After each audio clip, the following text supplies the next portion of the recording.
How to enable or disable Google Text-to-Speech use Wi-Fi only on the Samsung Galaxy S24 series.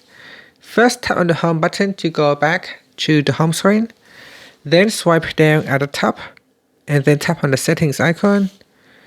Next, we scroll down and in here, tap on accessibility. Then tap on vision enhancements. After that, scroll down. Then tap on Bixby Vision for accessibility. Then tap on text-to-speech settings. In here, make sure you set the preferred engine to Google. Then tap on the settings icon. From here, we go down and tap on Use Wi-Fi only. Tap on the toggle button to turn it on or switch it off. When you turn this on, it will download voices data using only Wi-Fi.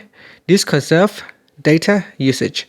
So here, if I tap on install voice data and if I select a language, then it will only download using Wi-Fi. If you don't have Wi-Fi switch on, then the cancel will not go ahead.